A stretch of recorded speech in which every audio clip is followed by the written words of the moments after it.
merci pour votre soutien. Un grand merci. Amen. Amen. Gloire à Jésus-Christ. Vous m'entendez? Très bien, maman, on t'entend. Amen. Oui, amen. Gloire à Jésus-Christ. Soyez bénis ce soir dans le nom de Jésus-Christ. Amen. Je bénis le Seigneur pour l'opportunité qu'il m'accorde encore une fois de pouvoir apporter la parole ce soir. C'est une grâce bien aimée dans le Seigneur. Et je crois que il y a le dépôt nécessaire par le Saint-Esprit afin que ce programme puisse atteindre son objectif par la grâce de Dieu. Je bénis dans le nom de Jésus-Christ toutes les femmes de foi en action. Je bénis tous ceux qui sont connectés. Je bénis vos familles, je bénis vos vies, je bénis vos... Et avant que Dieu puisse être au contrôle. Et je prie, Seigneur, merci pour ce moment. Je ramène, Seigneur, Père, toutes les pensées de tous ceux qui sont connectés à écouter ce message captive à l'obéissance de Christ. Saint-Esprit, sois notre ami fidèle, soit celui qui accomplit la volonté de Dieu, qui confirme la parole de Dieu dans nos cœurs. Donne-moi les mots qu'il faut. Atteste ce que je vais dire. Dans le nom de Jésus-Christ, j'ai prié. Amen. Alors, j'ai reçu pour thème, pour le programme du mois de novembre, la puissance cachée de la prière et du jeûne. C'est le thème que j'ai reçu dans mon esprit, que je souhaiterais ce soir partager avec les femmes de foi en action. Donc, la puissance cachée de la prière et du jeûne.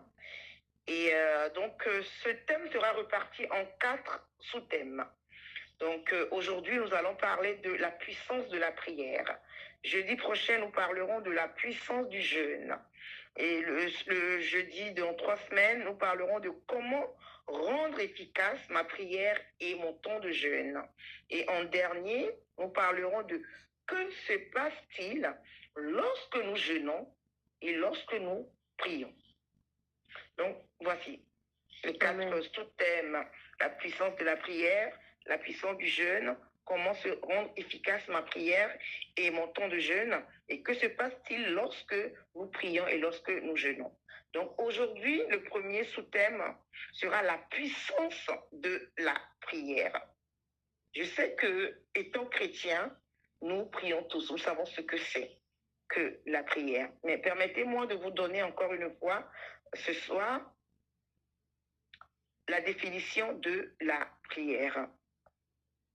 La prière, bien-aimée dans le Seigneur, est une communication avec Dieu. C'est un dialogue que nous avons avec notre Dieu. Nous parlons, nous prions, et lui aussi, à son tour, il nous parle. Donc, c'est une communication avec Dieu. Nous prions à travers quoi? À travers la louange. Lorsque nous louons, bien-aimés dans le Seigneur, la louange est une prière également. Pour ceux qui ne le savent pas, la louange, le temps de louange et d'adoration, c'est un moment de prière également parce que nous élevons la grandeur de notre Dieu. Et lorsque nous l'élevons, en ce moment, Dieu, sa plénitude et sa présence descend dans nos vies, descend au milieu de nous. Donc la louange, nous prions Dieu à travers la louange, nous prions Dieu à travers l'adoration. Nous prions Dieu également à travers la repentance. Je voyais notre sœur Donna tout à l'heure conduire la prière d'ouverture par la repentance. Ce temps la repentance aussi est un moment de prière, un temps de prière où nous demandons pardon au Seigneur. Car notre Dieu est saint et en lui, il n'y a point de péché. Nous prions Dieu également par des actions de grâce. Lorsque nous venons lui dire merci pour tout ce qu'il a fait dans nos vies, pour tout ce qu'il a accompli dans nos vies. C'est un temps de prière également. Lorsque nous apportons l'action de grâce, nous venons lui dire merci. Nous sommes reconnaissants pour ce qu'il a fait pour nous. C'est également un temps de prière. Nous prions également par nos demandes. Lorsque nous sommes en intercession, où nous avons un moment de prière où nous venons demander au Seigneur, c'est également un moyen de communication, de prière avec notre Dieu. Donc ce temps de prière, bien-aimé dans le Seigneur, nous engage dans une communion avec notre Père Céleste. Nous devons, bien-aimés dans le Seigneur, à chaque fois que nous nous engageons dans la prière, d'être conscients, d'avoir la conscience pure que nous avons un Père. Autant nous avons un Père biologique, nous avons également un Père céleste qui est plus que notre Père biologique. Donc, à chaque fois que, étant chrétiens, nous nous engageons dans cette communion, dans cette communication, sachant que nous nous adressons à un Père qui est dans les cieux, qui sait toutes choses, à qui rien n'échappe, et à qui aucune situation n'échappe. Donc, nous communions avec notre Père céleste. Jésus, bien-aimé dans le Seigneur, Jésus-Christ, notre Seigneur, celui qui a permis que nous soyons chrétiens, que nous soyons réunis ce soir, va apprendre à prier à ses disciples. Il va leur apprendre le Notre Père, la prière du Notre Père, que tout à l'heure, maman bébé avait donné lorsqu'on était réunis pour intercéder avant ce programme. Donc la prière de Notre Père n'est pas juste une prière, certains je les entends dire, ah c'est la prière des catholiques, non. Je corrige ceux qui s'arrêtent, qui limitent cette prière. C'est la première prière que le Seigneur Jésus-Christ va montrer à ses disciples. Parce qu'ils ne savaient pas prier, les disciples. Alors, ils vont aller au pied du maître. Ils vont demander, mais comment? Enseigne-nous comment prier. Et la première prière était la prière de notre Père.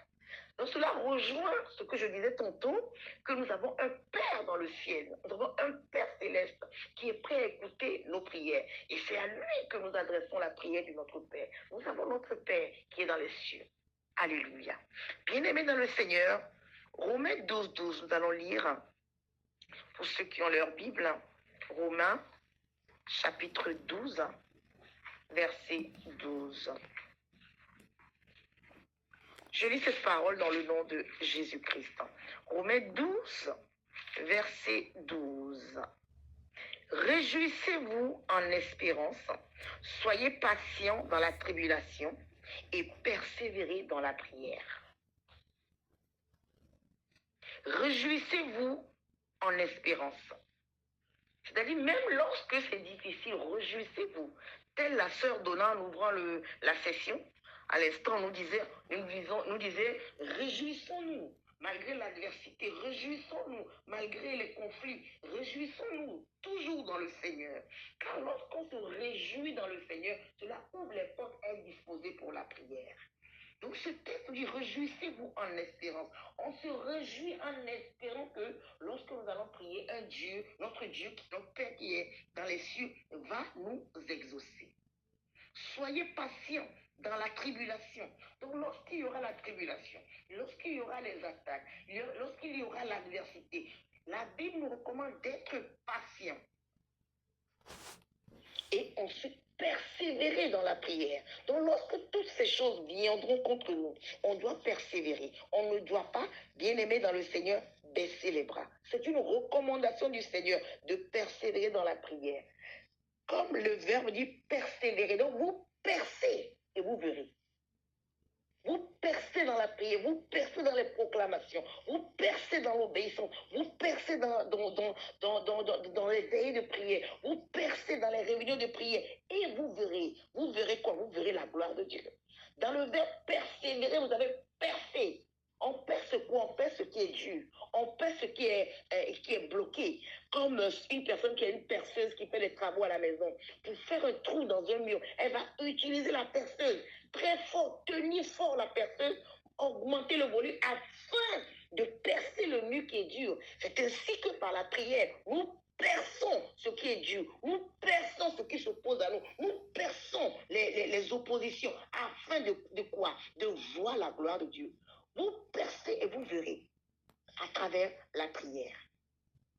Mais tu me diras ce soir, mais pourquoi? La prière, elle est puissante, ma sœur. Toi qui te poses des questions, est-ce que j'ai autant besoin de prier? Parce que Jésus-Christ a tout accompli pour nous. On n'a plus besoin de faire des veillées de prière. On n'a plus besoin de faire des prières d'autorité. On n'a plus besoin de jeûner parce qu'il a déjà tout accompli. Non, ma sœur. La prière, elle est puissante. Pourquoi? Pour renverser les forteresses. 2 Corinthiens 10, verset 4. Nous dit que la prière, ce sont des armes que nous élevons. Nous ne combattons pas selon la chair, mais nous combattons par l'Esprit de Dieu. Nous combattons par les armes que Dieu nous a données. Et le chrétien a une armure. Éphésiens 6 nous en parle. Donc, elle est puissante, pourquoi? Pour renverser les forteresses. La prière est une puissance. Le secret qui est caché derrière la prière, il y a une puissance. Il y a la prière, bien aimée dans le Seigneur, est l'élément qui galvanise le courant de l'esprit. Le courant de l'esprit a besoin d'être déplacé. Le courant de l'esprit a besoin d'atteindre l'objectif. Et c'est lorsque tu déploies la prière, tu déploies la puissance que les forteresses tombent. Elle est puissante ta prière, ma soeur. Elle est puissante ta prière, mon frère, pour renverser les forteresses qui sont des prisons spirituelles qui environnent des vies, qui environnent des maisons, qui environnent des situations qui ne veulent jamais s'ouvrir. Dieu a prévu un moyen de transport, un moyen de transformer nos vies, de transformer les situations, de transformer les défaites aux yeux des hommes. C'est-à-dire des hommes autour de nous, des gens autour de nous, voient les vies, voient nos circonstances de vie, voient les conditions de vie et se disent non, ça c'est la défaite. Il n'y a plus d'espoir pour cette sœur, il n'y a plus d'espoir pour ce frère. Mais par la prière, Dieu transforme cette défaite aux yeux des hommes parce que les hommes, eux, ne voient pas les choses spirituelles. Mais seul Dieu voit ce qui est dans l'invisible. Et lorsque tu vas te lever dans la prière, Dieu va transformer cette défaite en victoire. Il va transformer. C'est lorsque tu te lèves. La Bible déclare que Dieu se lève et nos ennemis sont dispersés. Dieu se lève et nos ennemis sont dispersés. Il se lève lorsque tu te lèves dans la prière. Il se lève lorsque tu te lèves dans l'obéissance. Donc il a prévu ce moyen. La prière est ce moyen qui transforme les défaites, qui transforme les situations impossibles, qui transforme l'adversité, qui transforme les circonstances les plus difficiles aux yeux des hommes et pas aux yeux de Dieu. Parce que lui seul détient le pouvoir, la puissance de transformer les défaites en victoire.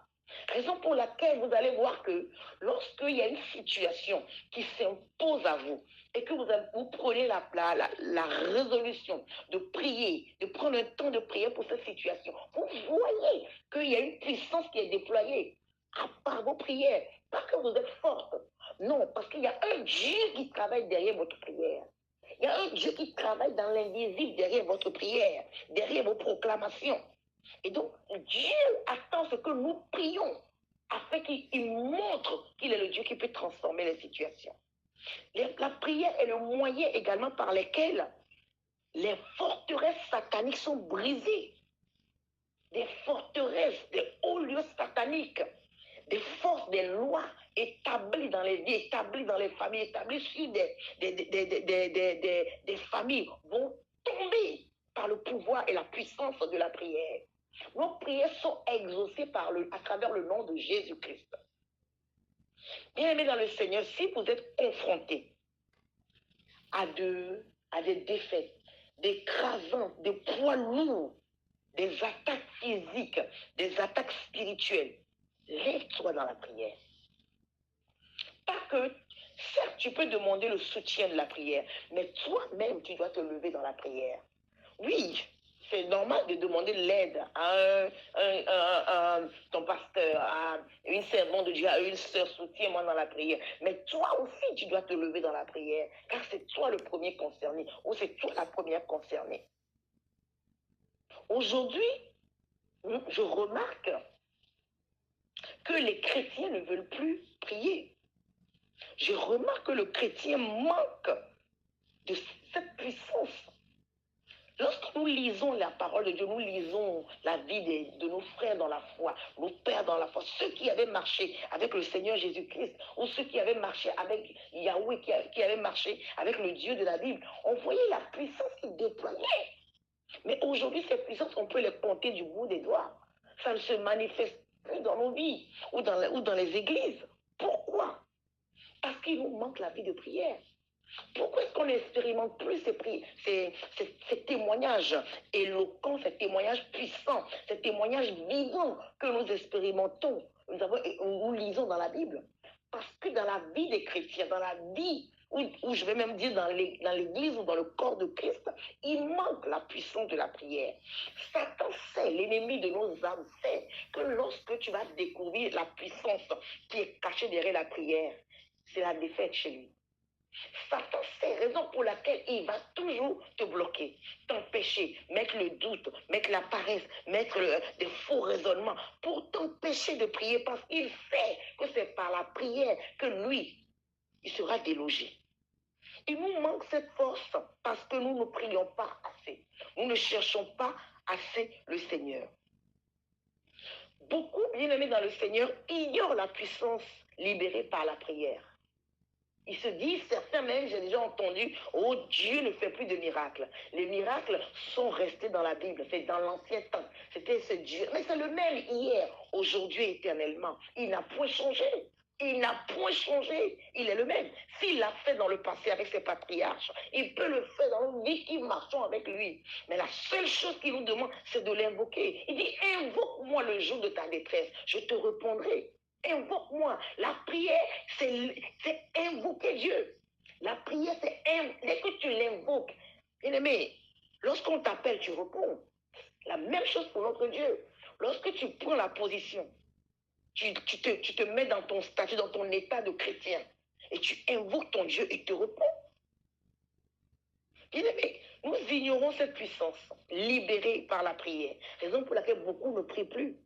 Ou nous minimisons, certains minimisent la puissance qui est derrière la prière. Certains sous-estiment la puissance qui est derrière la prière. La prière est efficace. La prière établit le règne de Dieu. La prière proclame la grandeur de Dieu. Dieu attend une seule chose, que nous puissions l'invoquer. Elle nous donne accès aux promesses de Dieu. La prière nous donne accès à la toute puissance de notre Dieu. Éphésiens 3, 20, nous allons le lire, si vous me permettez.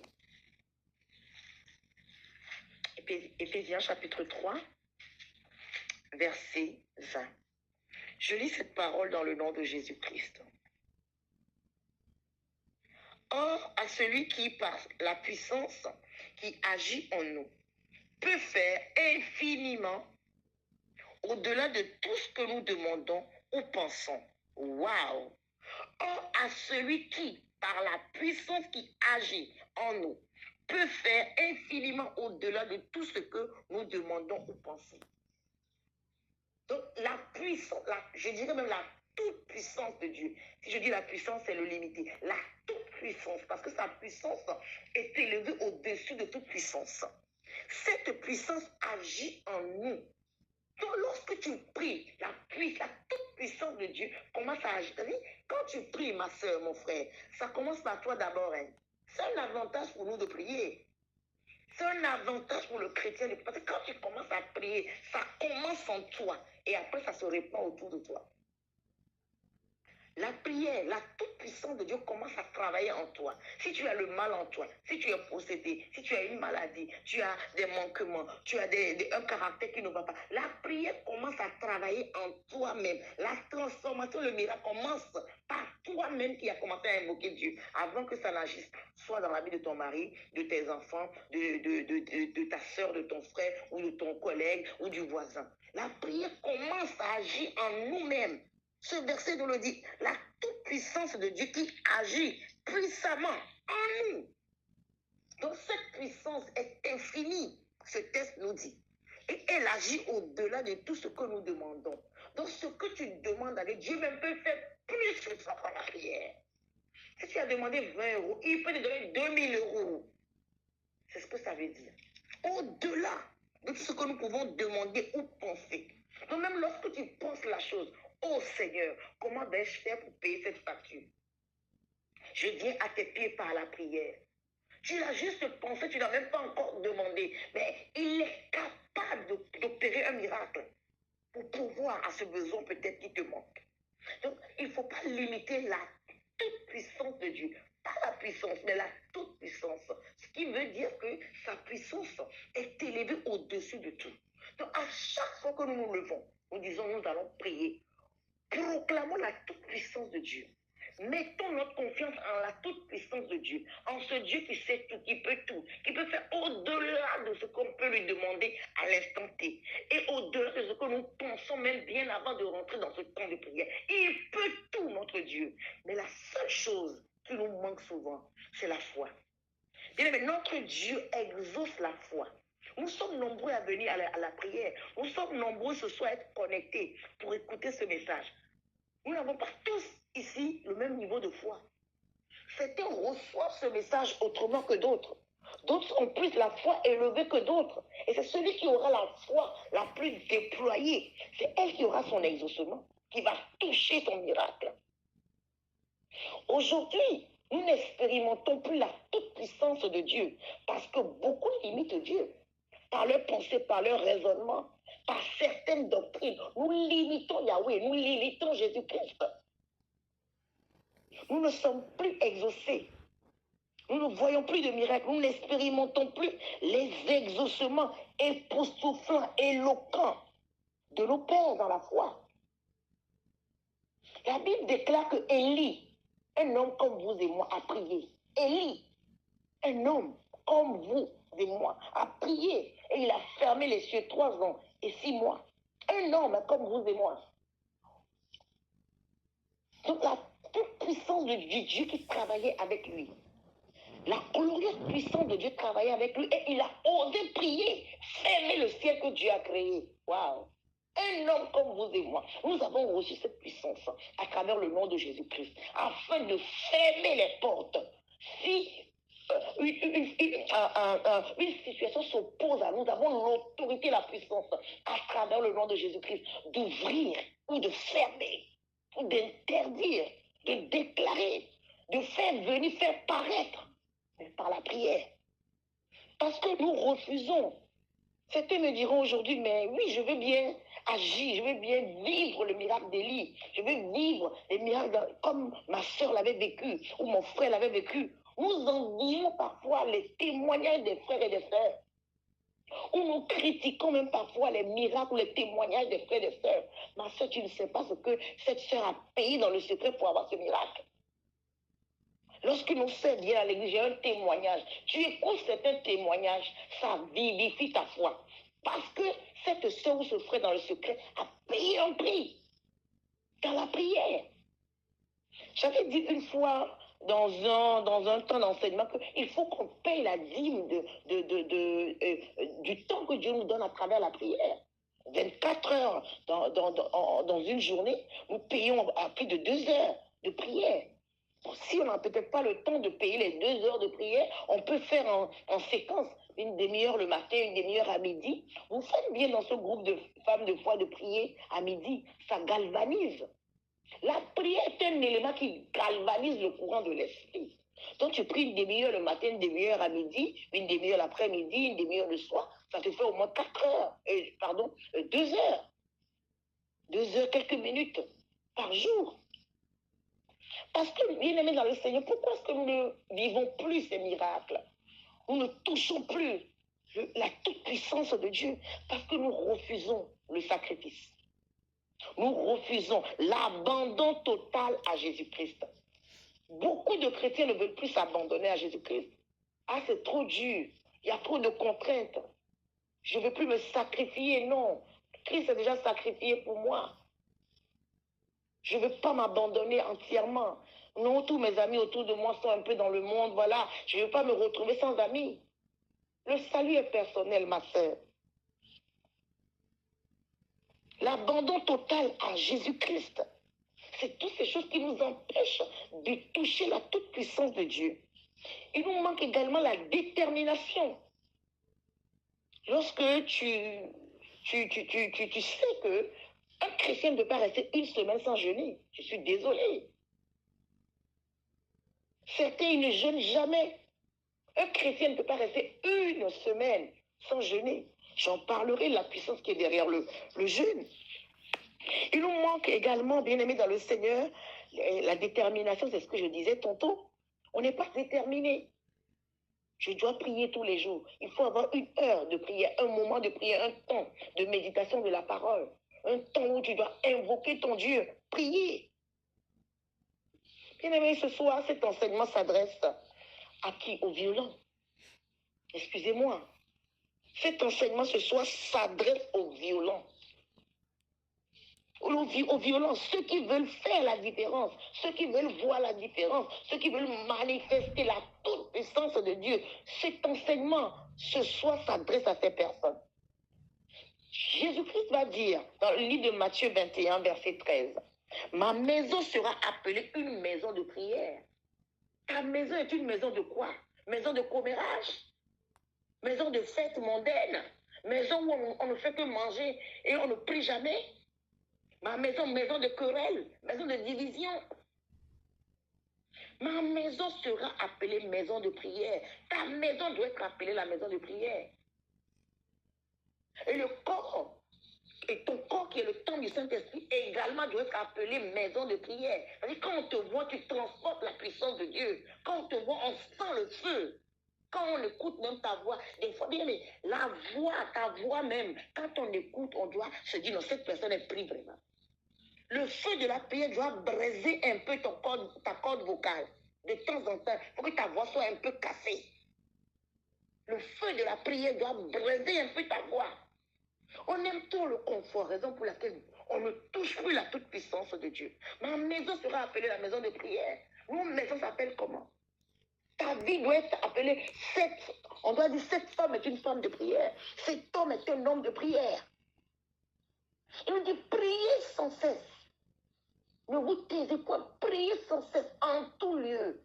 On n'a pas dit forcément de prier. Même dans ton cœur, même un soupir, même Dieu exauce les soupirs.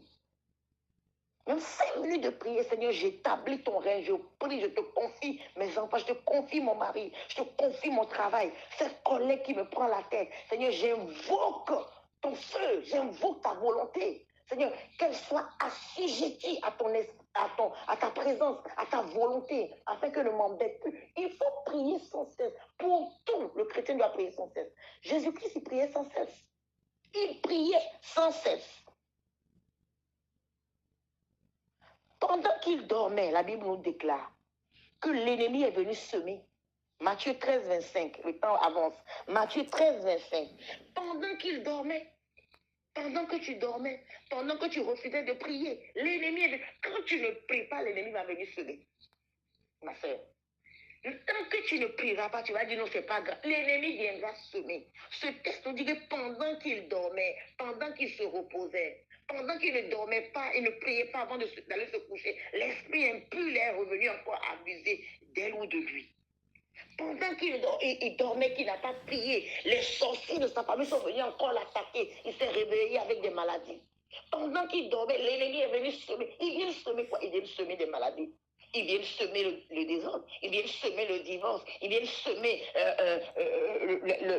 l'incompréhension dans son couple, ils viennent semer quoi? Les esprits impurs dans la vie de tes enfants, ils viennent semer quoi? La sécheresse dans les vies, ils viennent semer quoi? Ils viennent arracher, voler le travail, voler nos finances, voler nos santé, voler la paix dans les foyers. Il est venu semer la nuit. Dans la semence de l'ennemi, il y a la mort. Raison pour laquelle il ne faut pas dormir. Le chrétien est une flamme de feu. La Bible déclare que les messagers de Dieu sont des flammes de feu. Nous sommes des flammes de feu. Et le feu prend lorsque le vent de l'esprit souffle. S'il n'y a pas le vent de l'esprit, le feu va finir par s'éteindre. Le chrétien est une flamme de feu. Alors la prière est comme cet élément, comme je disais tantôt, le vent de l'esprit vient souffler pour que le feu soit galvanisé, qu'il prenne en intensité. La dimension de ta victoire, ma soeur, alléluia, est liée à ta vie de prière.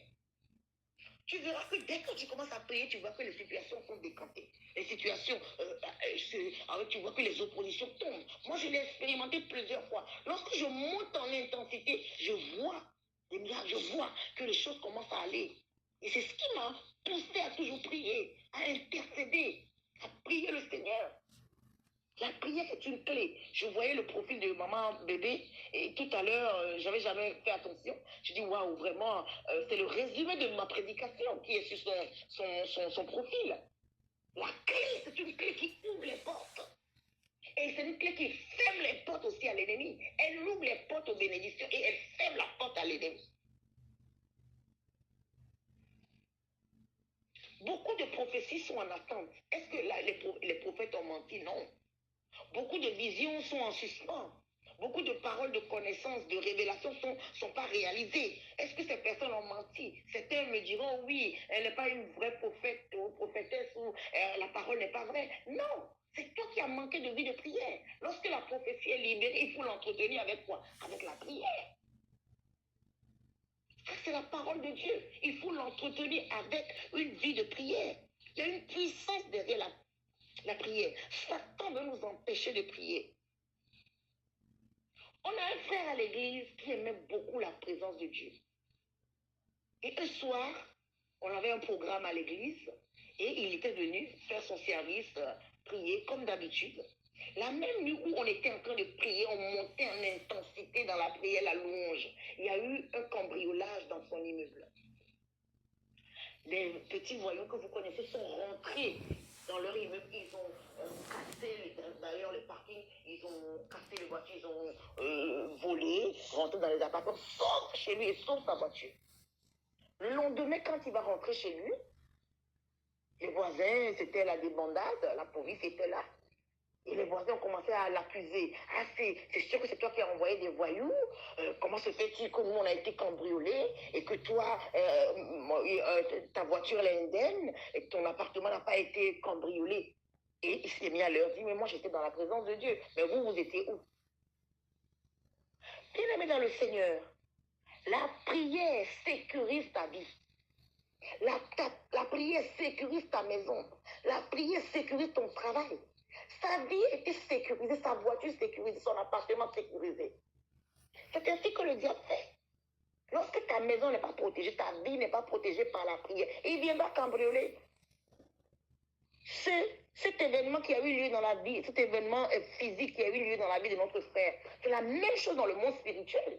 Lorsque ta maison n'est pas fermée, il n'y a pas la clé là pour fermer, il viendra, l'ennemi, c'est un braqueur. Le diable ne vient que pour voler, détruire, égorger. Il viendra s'il trouve qu'il n'y a pas de sécurité. Donc la prière est la sécurité, la haute sécurité que tu élèves autour de ta vie, autour de la vie de ton mari, de tes enfants, de ton travail, de tout ce que Dieu t'a donné. Sinon l'ennemi viendra semer, l'ennemi viendra braquer, l'ennemi viendra voler. Et ce frère, c'est ainsi qu'il va parler du Seigneur Jésus-Christ à ses voisins. Ils seront choqués. Je suis sûre que certains vont donner leur vie à travers ce témoignage, ces voisins, parce qu'ils ont vu la main de Dieu garder l'appartement de ce frère qui est tellement dévoué pour les choses du Seigneur et Dieu ne l'a pas abandonné. Préserver sa voiture, préserver sa maison, des braqueurs, des cambrioleurs. C'est la même chose, ma soeur. Garde ce témoignage en esprit. Que lorsque tu ne pries pas, tu exposes ta vie au cambriolage. Lorsque tu ne pries pas pour sécuriser ta maison, tu exposes ta maison, tu exposes ta vie, tu exposes tes finances, tu exposes ton travail, tu exposes tout au cambrioleur. Le cambrioleur, c'est le diable. Nous devons prier. La prière, c'est la sécurité.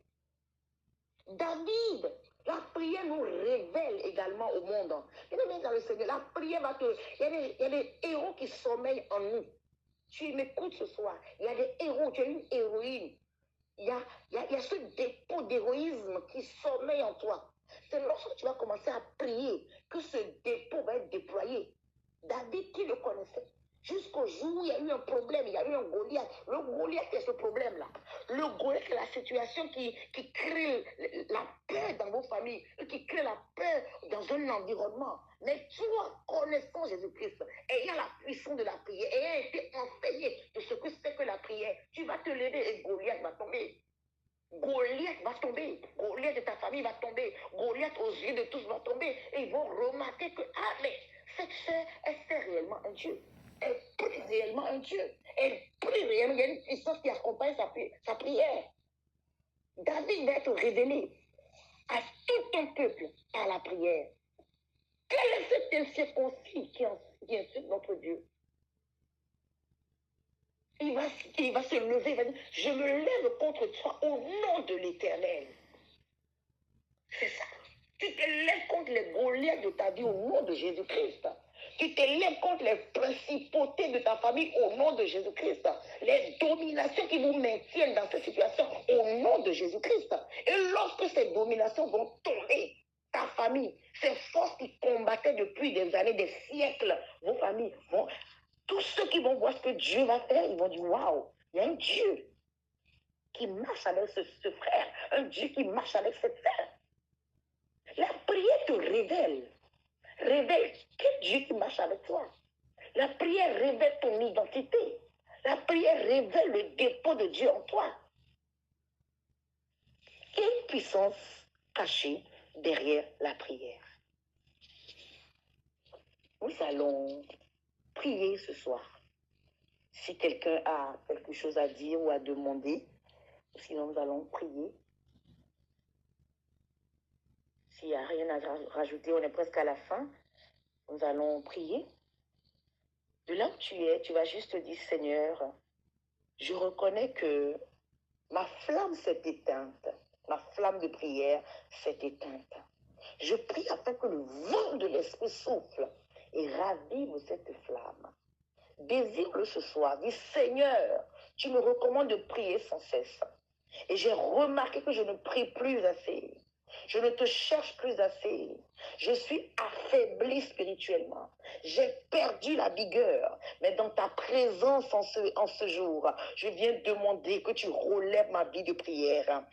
Souffle ton vent et ravive le feu de la prière qui a été éteint. Élevons nos voix et prions. Prie le Seigneur ce soir. Dis, Seigneur, ravive cette flamme. Je désire que la flamme soit ravivée. Seigneur, la flamme s'est éteinte. La flamme par laquelle je me levais le matin. Je me levais au milieu de la nuit. Je me levais pour prier, d'intercéder. Cette flamme s'est éteinte. Alors, dans ta présence, connectée avec mes frères et sœurs, ce soir, je prie afin que la flamme soit ravivée. Alors, élève la voix du Seigneur, ravive cette flamme. J'ai besoin de cette flamme pour pouvoir prier. Prier la nuit, tenir toute une veillée, tenir des heures dans la prière. Seigneur, notre roi, je te recommande ma soeur ici connectée. Je te recommande mon frère ici connecté. Il reconnaît que la flamme s'est éteinte. Alors, dans ta présence, Seigneur, ravive la flamme, ravive la flamme, souffle le vent de l'esprit, souffle ton vent, Seigneur, souffle, afin que, Seigneur, notre roi, que ce feu revienne, le feu de la prière, le désir de prier, le désir de te chercher, éternel notre roi. C'est ma prière pour ma soeur, c'est ma prière pour mon frère, c'est ma prière pour ma soeur, c'est ma prière pour ce groupe de femmes de foi, Seigneur, que le feu revienne, le feu de la prière, le désir de la prière, l'amour d'aimer la présence de Dieu. Tu vas prier ce soir, tu vas dire, Seigneur, redonne-moi l'amour d'aimer ta présence. Il faut aimer également Dieu pour être dans sa présence. Bien-aimé dans le Seigneur, la première des choses que Dieu nous a données, c'est d'avoir sa présence. C'est un privilège d'être dans la présence de Dieu. C'est un privilège pour toi, ma soeur, d'être dans la présence de Dieu. Mais pourquoi tu fuis sa présence? Pourquoi est-ce qu'à chaque fois que tu dois prier, il y a quelque chose qui te distrait ou que tu n'arrives pas à rester longtemps? La présence a fui loin de toi. Tu vas dire, Seigneur, donne-moi davantage l'amour. Fais grandir l'amour d'aimer ta présence en moi. Demandons le Seigneur, notre roi. Je prie ce soir. Je prie pour mon frère, je prie pour ma soeur ici connectée. Que l'amour d'aimer ta présence, l'amour d'aimer le temps de méditation, le temps de prière avec toi revienne dans les cœurs. Seigneur Père, je prie. C'est ma prière pour mon frère, ma prière pour ma soeur. D'aimer les choses de Dieu, d'aimer davantage le Seigneur afin de le chercher en esprit et en vérité. Oh, c'est ma prière, Seigneur. Au nom de Jésus-Christ. Au nom de Jésus-Christ. Nous sommes exaucés. Ma soeur est visitée. Mon frère est visité. Cette nuit même, je déclare dans le nom de Jésus-Christ qu'il y ait des visitations. Cette nuit même, lorsqu'ils seront couchés, qu'ils aient des visitations, Seigneur. Visite-les, Seigneur Père. Ravive, Seigneur Père, la flamme en eux, Seigneur, notre roi. Au nom de Jésus-Christ, j'ai enseigné. Au nom de Jésus-Christ, j'ai prié. Amen, amen, amen. Je donne la parole à la modératrice. Amen, amen, amen, amen, amen, amen. Amen, amen, amen, amen. Quelle merveille. Quelle merveille. Merci Jésus. Merci Jésus. Alléluia.